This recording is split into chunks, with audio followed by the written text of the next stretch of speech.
Seseorang yang sudah betul-betul menyerahkan dirinya kepada Allah, cinta terhadap syariat, cinta terhadap agamanya, sehingga dia betul-betul menjaga, memelihara atas yang dia cintai, yaitu agamanya. Ja'ahu bi ma'rifatihi, maka datanglah, Allah datangkan kepada dia tentang makrifahnya kepada Allah, sehingga dia mengerti betul, ya, paham betul, rela, betul-betul rela terhadap Tuhannya, sesuai dengan ikrarnya, raditu billahi robba, aku ridho, aku rela Allah subhanahu wa ta'ala adalah Tuhanku. Udah rela tuh. Jangan sampai perkataan rela dan perkataan ridho dalam ikrar kita itu raditu billahi robba, ya, wabil islami dina, kemudian kita itu mencacatinya, membohonginya dengan sesuatu, ya, selain keriduan kita kepada Allah.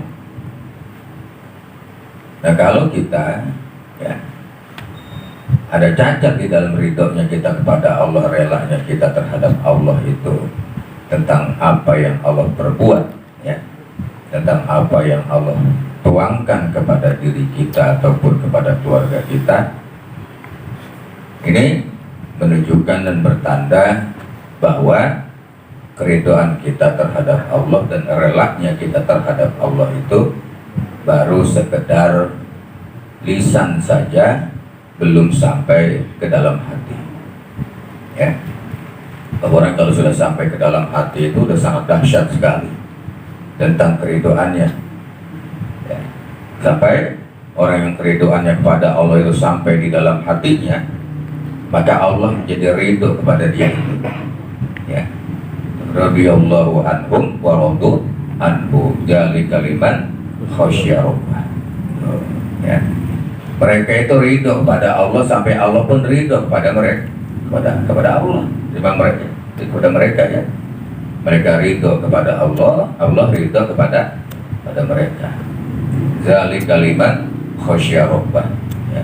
Orang yang semacam itu adalah orang yang takut, yang tunduk, yang patuh, ya, luar dalamnya terhadap Allah apapun yang terjadi, baik melalui makhluknya, ya, melalui apa saja kondisi-kondisi keberadaan yang dihadapinya, situasi masyarakatnya, situasi keluarganya, situasi lingkungannya, ya, itu semua problem hakikatnya datang dari Allah subhanahu wa ta'ala. Kita hanya menyikapi sesuai dengan apa yang diajarkan di dalam syariat agama Allah. Jadi kami sampaikan bahwa, ya, hujan itu, hujan yang turun, ya, itu adalah problem yang datang dari Allah. Hujan itu problem. Apa ada yang bisa menghentikan hujan? Gak ada. Kita hanya ditugaskan untuk menyikapi, ya, bagaimana supaya berangkat ngaji nggak kehujanan. Kita pakai payung. Payung bukan berarti dia itu mampu menghentikan hujan, tidak. Tapi payung itu mampu menepas hujan dan menghantarkan kita ke tempat tujuan. Cuma payung, jas hujan, ya, mampu membawa kita ke tempat tujuan, nyampe juga akhirnya kita. Ya, gara-gara wasilahnya tadi apa? Payung wasilahnya. Kita suruh menyikapi. Ini problem kehidupan. Nah, bagi orang yang sudah betul ma'rifah, ya, sudah betul-betul tadi ridho terhadap Tuhannya, sehingga taqulu lahun naru, neraka itu berbicara. Api neraka itu, azab itu, musibah itu berbicara kepada dia. Yus, Ya mu'minu, berlalulah wahai orang yang beriman, melintaslah wahai orang yang beriman. Lewat ente, lewat. Ya. Kenapa? Faqad adfa'u nuruka lahbi. Ya. Karena cahaya imanmu itu, ya, cahaya keyakinanmu kepada Allah itu telah mampu melebur, mampu memadamkan kobaranku. Api bicara begitu. Ya. Cahaya orang yang beriman, cahaya orang yang yakin terhadap Allah Subhanahu wa ta'ala, sampai api yang sedang berkobar itu padam. Api bilang begitu, cahayamu telah memadamkan kobaran apiku. Ya. Makanya ada seorang hamba Allah, ada seorang yang musyrikin. Orang yang musyrikin itu sedang memerah sapi, sedang diperhatikan oleh seseorang yang alim, seorang yang soleh. Orang yang soleh itu sedang ngeliatin orang yang sedang merasa sapi. Tiba-tiba orang yang sedang merah sapi itu menjadi tobat, menjadi memeluk agama Allah, dan mengucap 2 kalimat syahadat di depan orang yang ngeliatin dia. Coba ngeliatin doang, kagak ngomong apa-apa. Itu ya, yang orang ini dilihatin. Ya, dengan akhlak tentunya, dengan adab dan santunnya, dan adabnya, santunnya, ya, sampai membuat orang yang musyrikin itu memeluk agama Allah. Begitu sebenarnya kalau setiap muslim, ya, setiap muslim itu memiliki etika, memiliki akhlak, keyakinan dan cahaya keimanan, nggak perlu angkat senjata, ya, nggak perlu bersilat lidah dan lain sebagainya. Ya, orang-orang kafir itu akan taubat dengan sendirinya, akan memeluk agama Allah dengan sendirinya. Apa? Dengan cahaya iman, dengan akhlak yang ada di dalam kepribadian seorang muslim. Nah, itu sebenarnya, ya. Kehadiran baginda Nabi, terlahirnya baginda Nabi ketika itu di kaum Quraisy, ya, di negara Arab sana. Mereka itu bukan berarti nggak mau menerima ajaran Nabi ketika itu, bukan. Ya. Mereka tahu ajaran Nabi ini ada ajaran yang benar, ajaran yang hak. Orang-orang musyrikin, orang-orang kafir Quraisy, ya, tahu mereka itu. Hanya satu sebenarnya penyebabnya, apa? Orang-orang musyrikin, orang-orang kafir Quraisy ketika itu takut kehilangan jabatan. Karena Nabi Muhammad mampu mempersatukan kaum ketika itu. Ya, karena sedang terjadi memindahkan atau memasang Hajarul Aswad, semua kan pada bertengkar itu, ya, jenderalnya bertengkar, polisinya bertengkar, ya, datanglah baginda Nabi bin Abdullah Muhammad bin Abdullah, ya, diapain? Dipersatukan mereka, digelar sorbannya. Hajarul Aswad ditaruh di tengah-tengah sorban, mari kita angkat masing-masing. Ente di pojok itu, ente di pojok ini, pojok. Bersatu semuanya. Kelar memasang Hajarul Aswad, nggak ada istilah saling debat, saling berantem, saling pecah dan lain sebagainya. Ketika ada orang-orang yang sedang bertengkar, Nabi Muhammad datang, dipersatukan oleh Nabi Muhammad, mereka damai. Nah, ini yang dikhawatirkan oleh orang-orang kafir Quraisy ketika itu. Kalau sampai Muhammad menjadi pemimpin, bahaya kita, nggak bagian jabatan kita. Itu ya, amplop bisa amplop. Itu tuh agak nggak kebagian. Nah, ini yang pada akhirnya baginda Nabi dimusuh. Bukan soal agama sebenarnya. Buktinya apa? Buktinya di Ka'bah itu banyak sekali berhala-berhala. Ada patung, ada berhala, ada gambar Bunda Maria di situ, ya, ada patungnya orang Yahudi di situ, ada semuanya. Artinya kan mereka menyikapi agama itu diterima semuanya. Agama Islam pun diterima kehadirannya, cuma tadi takut mereka kehilangan jabatannya, karena Nabi Muhammad mampu menyatukan kaum ketika itu. Ya, itu khawatirnya mereka tuh. Bukan dimusuhi agamanya sebenarnya, nggak percaya mereka benar Islam ini benar. Nah, itu nggak beda sama dunia sekarang. Gitu. Nah, jadi kalau orang yang sudah hatinya sudah bercahaya, kita dekat sama dia, kita cuma dekat doang. Orang itu nggak ngomong apa-apa, dekat, kita bicara, ngobrol, tersentuh sama dia, keimanan kita itu bertambah, semangat ibadah kita bertambahlah. Tuh. Begitu kita jauh, ya, begitu kita jauh, semangat ibadah kita menjadi hilang. Sinar keyakinan dan makrifah kita kepada Allah menjadi sirna. Bagaimana mereka ketika itu, ya, para sahabat yang sangat dekatnya kepada baginda Nabi dan sering bersentuhan.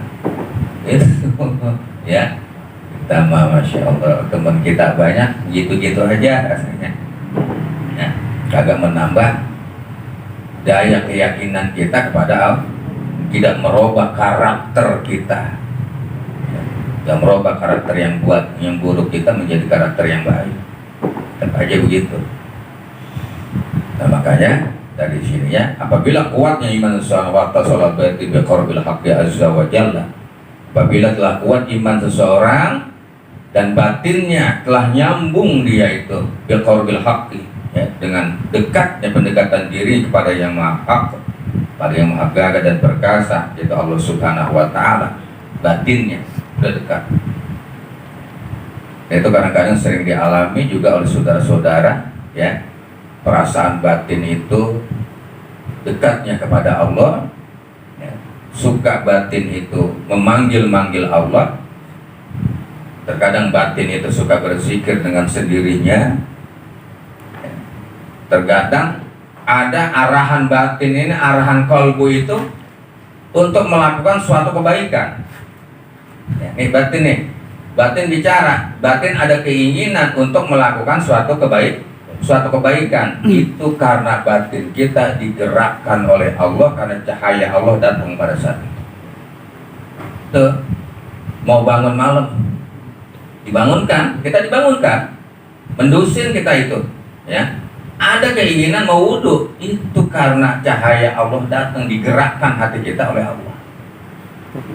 Nah, jangan ambil jangan hilangkan kesempatan itu, belum tentu ada kesempatan kedua. Segera, itu datang dari Allah. Allah yang menggerakkan hati kita untuk melakukan kebaikan. Biasanya kita pakai entar dulu, begitu entar dulu, ludes sudah. Padam itu, ya, cahaya kebaikan tadi, Pak, sadari itu. Kita harus sadari, anugerah itu dari Allah. Namanya fuad, disebutnya fuad itu hati yang digerakkan oleh Allah untuk melakukan kebaikan. Itu jangan makin entar dulu. Biasanya kita makin entar dulu, tangguh sebatang lagi. Sebatang lagi kita, ya, kagak jadi akhirnya, ya, akhirnya kita nggak jadi melakukan, ya, padam tuh, ya, ada cahayanya tuh. Nah, ya, begitu datang di dalam batin kita pendekatan diri kepada yang maha hak, biqorbil hak kita di itu, ya, ja'at narul afat, ya, maka datanglah cahaya cobaan, datanglah api cobaan, maksudnya, ya, malapetaka terjadi di mana pawaqa'at ala tariqil qulub, ya, yang ada di dalam hati yang sedang menyelusuri perjalanan ke Allah. Datang tuh cobaannya. Nah, harus punya prinsip, ya, sebagai muridin kita harus punya prinsip. Ini datangnya baik datang dari jiwa kita sendiri ataupun memang datangnya dari luar yang bukan dari jiwa kita. Biasanya kalau yang datang dari jiwa kita itu adalah bisikan-bisikan hawa nafsu, ya, bisikan-bisikan syaitoniyah itu yang datang dari jiwa kita. Dari jiwa kita. Nah, yang datang dari luar ini adalah biasanya di dalam kehidupan masyarakat. Ya, prinsip kita apa? Prinsip seseorang yang sudah mulai mendekatkan diri kepada Allah, bila mana datang cobaan, api-api cobaan, malapetaka, bencana yang datang dari luar, harus selalu tersenyum kolbunya. Ya, bibirnya tersenyum. Kalau hatinya tersenyum, bibirnya tersenyum. Senyumnya senyum yang baik, bukan senyum yang pahit. Senyumnya pahit, gitu ya. Dari senyum yang baik, bukan yang manis. Kalau yang manis itu meluluhkan hati perempuan jadinya. Ya, jadi senyum yang baik. Kalau ada orang, ya, ada orang yang merendahkan kita, harus punya prinsip tersenyum. Apa tersenyumnya? Kalau ada orang yang merendahkan kita, itu bertanda kita sudah berada di atas. Itu Pak, prinsipnya kita aja. Ya makanya orang pengen nurunin dia, orang pengen nurunin kita, udah di atas ini ada orang pengen nurunin itu. Itu senyum aja udah. Tenang-tenang aja. Ya. Tuh tandanya begitu. Kalau nggak ada orang yang pengen nurunin kita, berarti kan sederajat. Sejajar kita itu, ya, sama lo sama gua, lagi nggak pengen nurunin gua. Ya, nggak ada yang merendahkan dia, nggak ada yang merendahkan kita. Kalau ada orang yang iri, orang yang hasut kepada kita, itu bertanda kehidupan kita sudah mulai membaik dan kita akan sukses. Kita sudah sukses, kehidupan kita sudah baik, pasti ada orang yang iri dan hasut. Itu dah, tenang aja, berarti gua udah sukses. Berarti kehidupanku sudah baik, makanya ada yang iri. Nah kalau kita nggak sukses, mana ada yang iri sama kita? Itu ya, itu aja udah aman udah ya. Jadi kita punya prinsip begitu, prinsip senyum, dan kebalikan dari sesuatu ya. Kita harus kebalikan dari sesuatu itu. Kalau ada orang yang membicarakan kita dari belakang, membicarakan keburukan kita di belakang, berarti kita sudah berada di depan dia. Sudah jauh berada di depan orang bicara di belakang semua. Ya, berarti kita sudah jauh di depan dia. Gue udah jauh di depan lu, bicaranya lu di belakang gue. Ya udah, kelewat tuh lu mah. Itu gitu aja, udah nggak jadi marah kita. Ya, nggak jadi emosi, nggak jadi kesel. Ya, lu kalau bicara dengan gue jangan di belakang gue dong, depan gue sini. Wah, bareng berarti jalannya. Terus gitu aja udah. Ya, di belakang gue lu adanya, gue udah di depan lu udah jauh. Nah itu aman. Kenapa tadi? Ini fawaqa'at ala thariqil qulub akan terjadi bagi orang yang sedang menjalankan qalbunya di jalan Allah. Ada aja cobaannya, tantangannya ya. Nah, hadapi saja itu, udah biasa itu, terus aja, terus jalan maju terus.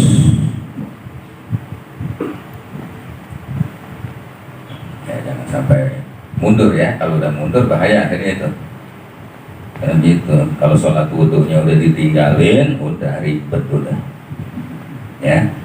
Sholat wudhu kan kita sholat sunnah, itu udah ditinggal, udah berat, udah melaksanakan yang lainnya. Karena mau wudhu aja kita nggak bisa bersyukur kepada Allah. Padahal tuh 2 rakaat udah ditinggal. Ya, apalagi awabinnya, apalagi sholat duhanya, ya. Itu tantangannya. Muridin itu datangnya dari mana? Datangnya dari hawa nafsu syaitan yang dari jiwa itu sendiri. Ya, sholat berdoa mah cuma sedikit berdoa cuma 5 waktu. Itu ya, cuma 5 waktu berdoa. Iya.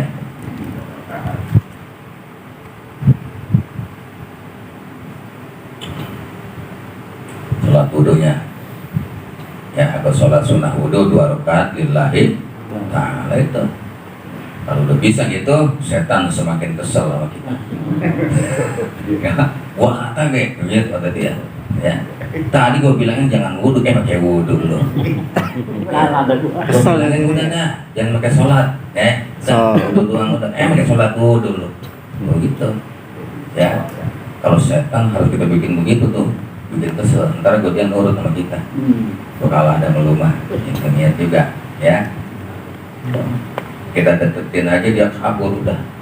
Ya, kalau kita udah begitu tuh, kayak Sayyidina Umar, ya, bangsa setan, bangsa jin, jangankan ngelihat dia ketemu dia, baru denger langkah kakinya udah pada mikir. Ya, baru denger langkah kakinya. Sayyidina Umar melewat gang sini nih, ya. Itu buru-buru setan, bangsa jin, bangsa iblis pindah ke gang yang satu. Ada apa? Ada Sayyidina Umar melewat. Tuh. Berapa sholatnya? 300 rakaat sehari semalam. Sayyidina Umar. Dan keadilannya itu, ya, keadilannya tadi dan keyakinannya dia kepada Allah. Gitu, sampai takut itu bangsa gitu. Makanya enggak nih, ya. Ini bagi orang-orang yang baru mulai mendekatkan diri kepada Allah, tantangannya itu jiwa itu yang paling bahaya. Kalau orang lama, orang enggak masalah dah. Dianggap remeh, dia kecil sama kita mah, ya. Orang mau ngomong apa gitu. Emang dia itu punya mulut. Jalan terus, jangan belok kiri, jangan belok kanan, karena mulut orang nggak pernah berhenti bicara, pasti. Itu, jalan terus sudah. Jangan pakai orang bilang belok kiri enggak, orang begini belok kanan enggak, lurus aja udah. Karena orang mulutnya nggak pernah berhenti bicara. Itu prinsipnya itu udah. Lo mau kata apa? Lo kata beda, ya udahlah, gue jalan terus. Gitu. Ya, itu dah. Orang manusia asal jangan Allah yang bilang. Ya, manusia emang begitu. Kalau nggak bisa ngomong, mah bukan manusia. Iya, kalau temu patung, emang gak ngomong nih mah. Ya, kalau manusia emang tukang ngomong. Kucing yang ngomong. Prinsip udah prinsip, ya, mau bilang apa juga. Ini ada tariqul khuluq, ya, orang berjalan akan ada, ya, narul afat, ya, cobaan itu, ya, bagi orang yang sedang memperbaiki hatinya, bagi orang yang sedang berusaha, ya, batinnya dia sambungkan kepada Allah, selalu ada saja cobaannya. Tantangan apapun gak bakalan gak ada ujian, cobaannya pasti ada cobaan. Ta'ti narul mujahadat taqifu bi tariqil muridin fal muridu takhuzu lima baqiya alaihi min baqiyatid dunya wa ru'yatil khalqi. Maka akan datanglah bencana atau cobaan tadi al-mujahadah. Cobaan itu datang, yaitu al-mujahadah, sebuah semangat di dalam jiwanya antara semangat kepada harapan dan semangat kepada keriduan Allah, pada keriduan Allah. Itu cobaan dan tantangannya itu. Wah, ilok wah gak bisa, ya, orang lain bisa, ilok wah gak bisa, itu cobaan. Ya, lihatin deh, orang-orang mampu baca Al-Quran sebulan khotam, ilok wah gak mampu, gitu ya. Itu adalah cobaan kolbu. Kalau mereka ada ilok wah gak mampu, itu landasannya adalah kesombongan, ya, hasud, iri dan lain sebagainya. Itu cobaan. Jangan lagi bilang ilok gua kagak mampu, ya. Minta pertolongan kepada Allah, berikan kemampuan seperti orang yang telah Engkau berikan kemampuan. Allahumma hdina fiman ada itu begitu. Ya Allah, berikanlah kami ini petunjuk, biman hadait, ya, seperti pada orang-orang yang telah Engkau berikan petunjuk. Itu, berikanlah aku ini kemampuan seperti orang yang Engkau berikan kemampuan. Jangan bilang ilok wa kemampu, kesombongan. Ya, itu datang dari hawa nafsu tipis sekali. Makanya hati naruh cobaan mujahadah itu ada. Cobaan orang yang mau sungguh-sungguh bagi siapa? Bagi si murid. Ya. Bagi si murid sih memang harus ada apa namanya tuh, ada motivasi ya. Mungkin sebuah motivasi bagi dia. Ke situ ngambilnya dia.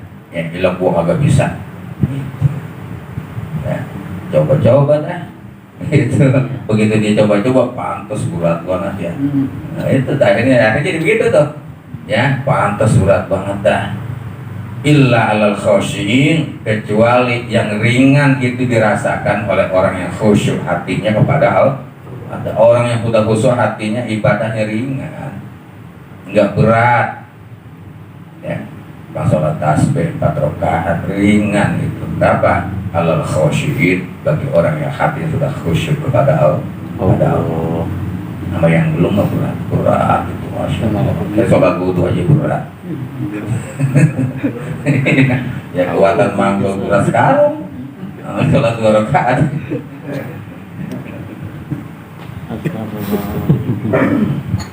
Orang yang tidak ada ya, gitu. Semangat. Kalau anak pelajar ya, para pelajar ya boleh begitu. Teman gue bisa, ilah gue gak bisa, harus begitu. Ya, kalau orang belajar, teman gue bisa, masuk gue gak bisa nih baca kitab, ya, nggak hafal alfiah, ilokan gitu betulnya. Kalau para santri mah, ya, supaya motivasi. Tapi kalau orang yang sudah mulai ke arah kolbunya, sudah dia tuntun ke arah Allah, apabila ada orang ucapan ilah gue gak bisa, itu sesuatu yang sombong. Arahannya, arahkan hati itu bukan dengan kesombongan, kerendahan hatinya kepada Allah. Ya Allah, tolonglah hamba-Mu ini, berikanlah kekuatan seperti orang yang Engkau berikan kekuatan. Gitu dunia mintanya ya. Nah, dan tipis kali itu. Ini santri mana ini santri membuca ledok masih. Kita udah tua bangka, udah jangan begitu ngomongnya, ya, tua bangka, udah deketan ke sombong. Taktifu fi thoriqil muridin, itu bisa terjadi ya, fi thoriqil muridin, dalam perjalanan para santri, para muridin, para orang-orang yang baru mau berkeinginan mendekatkan diri, menuntun hatinya ke jalan Allah. Itu bisa terjadi. Kenapa begitu? Fal muridu takhuzu lima bagi alai min bagiatid dunya. Karena di dalam hati si muridin, hati orang yang baru mulai belajar menuntun hatinya ke Allah, di situ masih ada sisa-sisa kecintaan dunianya. Masih ada sisa-sisa kecintaan dunia. Ya, dikit-dikit bekas-bekasnya masih ada. Gue sih demen sama Allah gitu. Kalau udah mantan juga dong dulu ya. Ada demun dikit, itu masih ada sisa dalam hati. Ya, apa tadi? Mimbaki tidur, rasa cinta, sisa rasa cinta terhadap duniawinya masih ada. Tuh, makanya banyak tantangan buat mau berantem lo kolbunya itu. Ya, rasa berat, rasa malas, ada tanah di sini masih ada.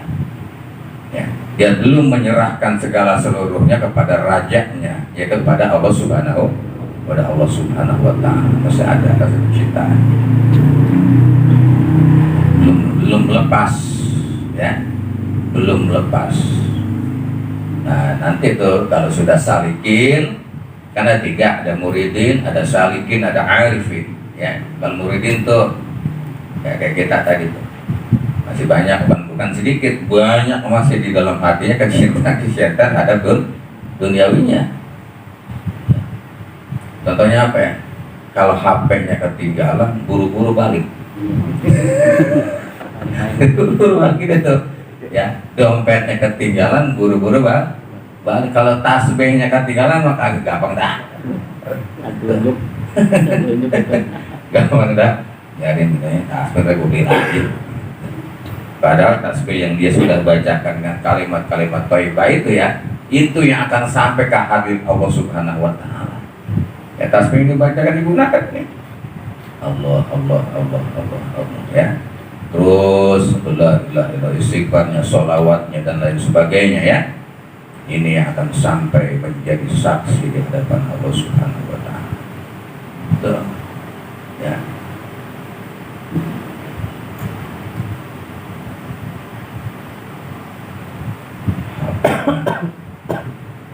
Gitu dah. Gak siapa-siapa emang. Kan HP gua tinggalkan dulu, balik lagi. Ya, awal terhadap pacarnya yang WA ketahuan bininya. Bahaya. Daripada bahaya minggu balik lagi.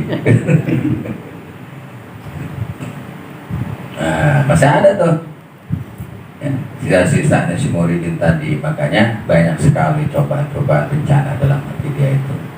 Waru'yatul khalqi, dan pandangannya masih ke makhluk. Sisa-sisa pandangan kepada makhluknya itu masih banyak. Jadi kalau ada ru'yat itu maknanya adalah ya ria'an nas, ria'an khalq ya. Masih ada ya pandangan kepada manusia, kepada makhluk selain kepada Allah. Masih ada sisanya dalam hatinya itu. Ya harus dibersihkan itu ya. Harus dibersihkan cintaan terhadap dunianya ya, dan pandangan terhadap si Muridin harus bersih. Kalau belum bersih ya tadi ya.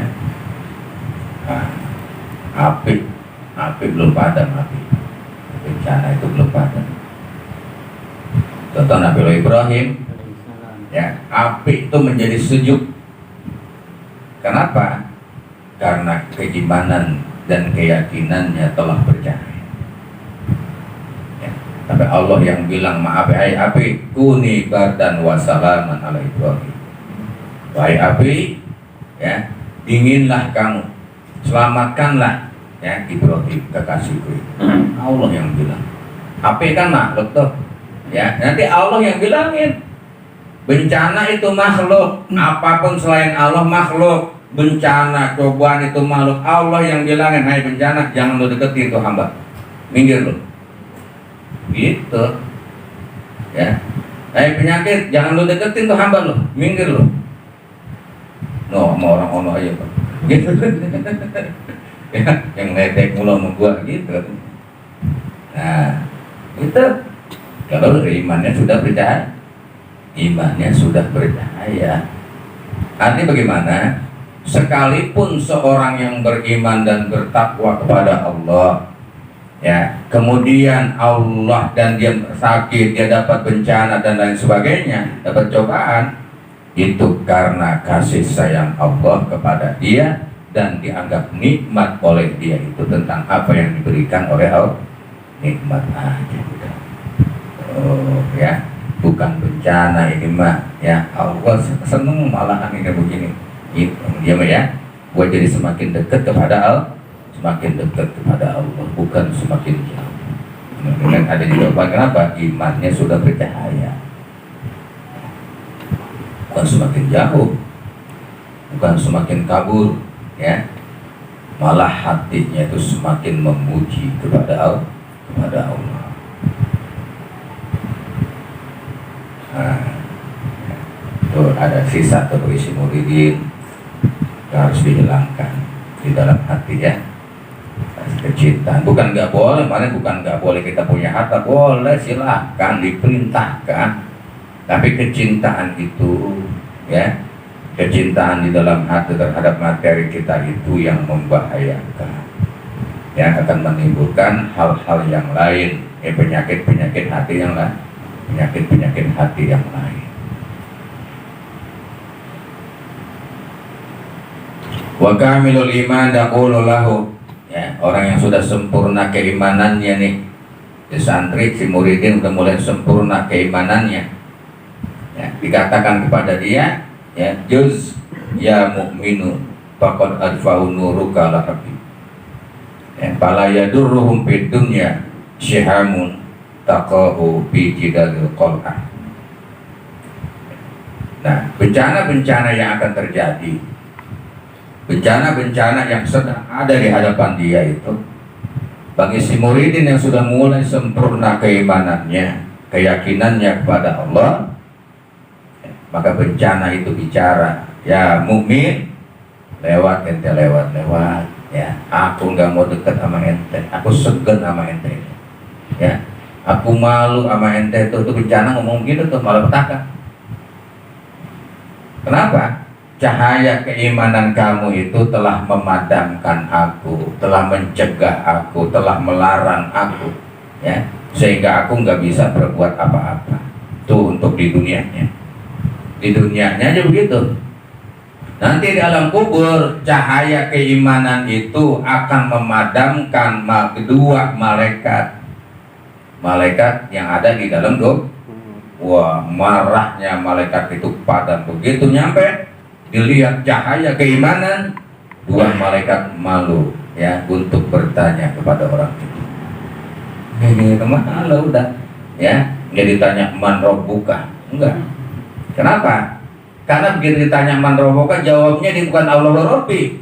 Begitu ditanya man rabbuka, Allahu Akbar, dia sholat 2 rakaat. Jawabannya sholat ini. Tuhannya Allah. Lagi di dunia sholat. Wa man nabiyuka, Allahumma sholli ala sayyidina Muhammad wa ala ali sayyidina Muhammad. Di dunianya bering baca sholat, yang haramin baca sholawat nggak bisa jawab. Gitu. Ya, itu jawabannya udah sholawat.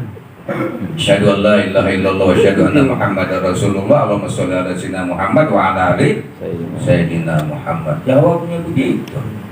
Ya. Coba diperhatikan, ya. Jawabannya semua dijawab itu. Apa? Oleh cahaya iman, cahaya amal perbuatan yang kita perbuat di alam dunia. Walaupun diapalin sampai sekarang. Sekarang apa nih? Ya, besok rumah. Ya, baru ketemu itu sama malaikat baru itu. Ya, belum pernah ketemu. Iya. Kasus banyak. Kasus banyak baru ketemu itu kita. Waduh. Iya, panas dingin ya. Mencret bisa kita. Jawab ditanyanya begitu, man rabbuka. Udah jawabnya Allahu Akbar, Allahu Akbar kabir walhamdulillah katsira subhanallah wa asila. Terus sholat nungguin ya malaikat. Apa boleh sholatnya? Itu ya jawabannya. Bukan sekedar Allahu Rabbi. Bagaimana bisa jawab kalau dia kagak sholat? Ya, bagaimana bisa jawab Allahu Rabbi? Sholatnya kagak, sholatnya tebeng-tebeng, kadang-kadang doang. Kalau lagi susah maka kagak sholat, lagi repot kagak sholat tuh. Ya bagaimana bisa jawab? Ya, jawabannya yang jawab amal. Makanya bencana itu enggak tadi juga seperti itu. Ya, suruh lewat udah lewat ya. Dan gua nggak sanggup sama lu dah. Cahaya iman kamu itu memadamkan kobaran api itu. Fala yadurruhum fid dunya. Maka muridin orang kamil sudah kamil keimanannya tidak memadorotkan kepada mereka kehidupan dunianya. Ya, nggak pernah menjumpai sengsara di dalam hidupnya. Miskin tapi nggak merasa miskin, nggak merasa sengsara. Kenapa? Karena orang kaya sama orang miskin makannya sama, yang penting kenyang. Ini kenyang apa itu gua? Ya, apa ada orang yang kaya makan nasi bakpo, orang miskin makannya cuma 2 piring? Nggak ada, sama, udah kenyang gak udah. Ya, kenyang gak udah, nggak madorotkan urusan duniawinya itu, di dunianya nggak menyusahkan dia, madorotkan kepada mereka di dunia. Ya, bencana-bencana itu nggak madorot sama dia. Artinya dia nggak anggap, ya, walaupun ya ada tuh ya bencana buat dia tuh, cobaan buat dia, tapi nggak berarti apa-apa buat dia. Ya, dia anggap nikmat saja tadi itu. Malah semakin dekatnya dia kepada Allah Subhanahu Wa Taala. Tuh sampai nangis, juga ya lagi susah malah di tempat musibah, ya Allah, gitu ya, ya. Iya. Senang lah, senang berdoanya biasa aja, ya Allah, dah, mudah. Tuh, maksud Allah begitu. Kasih cobaan, walaupun orang itu sudah benar dia muridin tadi, ya, kamilul iman, ya sudah mulai mencapai kesempurnaan keimanannya itu. Nah, itu nangisnya begitu, kalau susah doang. Nah, jadi itu ya, sihamu taqo'a bijidadil qal'ah, karena ya panah itu sudah mancik, ya dia sudah dipancing oleh suatu titik, ya bijidadil qal'ah, di jendelanya, alias di kolbunya itu sudah tertanam, sudah dipancing. Kalau dipancing ya, nah sudah dipancing, cek, udah mau bagaimana ya, udah ya, sudah terikat seolah-olah. Ya, udah nggak bagaimana, udah nggak ada urusan di dunianya, bencana apapun. Itu tadi senyum terus dia udah. Ya, dihina sama orang, dicaci sama orang, diiri sama orang, udah iri, udah hasut, ya, nggak masalah dia udah. Ya.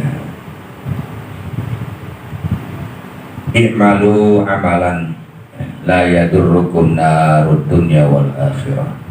Oleh karenanya, wahai para santri, ya, wahai para muridin, ya, i'malu amalan, ya, berbuatlah suatu amaliyah, amalan-amalan, perbuatan-perbuatan, la yadurrukum narud dunya wal akhirah, yaitu suatu amalan yang tidak membuat madorot kepada kamu, cobaan dunia dan cobaan akhirat.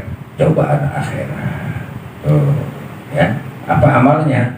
Tadi keyakinannya kepada Allah, ya, syariat agama dia jalankan dengan benar, ya, ridhonya dia terhadap Allah, tuh, ya, relanya dia terhadap Allah, dan apa yang dia miliki semuanya itu hanya untuk raja, yaitu Allah Subhanahu. Apa yang dia perbuat semuanya hanya untuk raja, dan dia adalah seorang hamba, seorang budak, ya, yang rela disuruh apa aja sama juragannya. Itu kita ini budaknya Allah, hamba sahayanya Allah, rela disuruh apapun, rela dilarang apapun, ya, oleh juragan kita, nggak pernah merasa bagaimana, nggak pernah khawatir. Karena apa? Juragannya maha kaya, bosnya maha kaya, maha penyayang, maha pemurah, maha dermawan, nggak khawatir kehidupan. Gak madorot dunianya dan gak madorot akhirat, itu. Dari kemarin makanya apabila, ya, mayukhuzuhu minka tadbukoda, apa yang diambil oleh Allah, ya, apa yang kamu serahkan di jalan Allah, nanti kamu ambil kembali di hadapan Allah dengan berlipat ganda. Ya, karena menurut hitungan matematik 2 diambil 1 sama dengan 1, tapi hitungan ganda, ya, menurut Allah, menurut agama 2 diambil 1 sama dengan 10, sama dengan 100, bahkan bisa mencapai 1000 kali lipat. Gitu, ya. Ini hitungannya, kalau hitungan menurut syariat agama. Tuh, kalau sholat mah dari dulu 25 sampai 27 udah zaman modern, belum naik. 25 derajat yang berjamaah, ya, 25 kebajikan sampai 27 kebajik, segitu doang dari dulu. Itu juga orang belum nambah, ya, jamaahnya kagak nambah, malah semakin berkurang, ya. Nah, itu tuh. Wallahu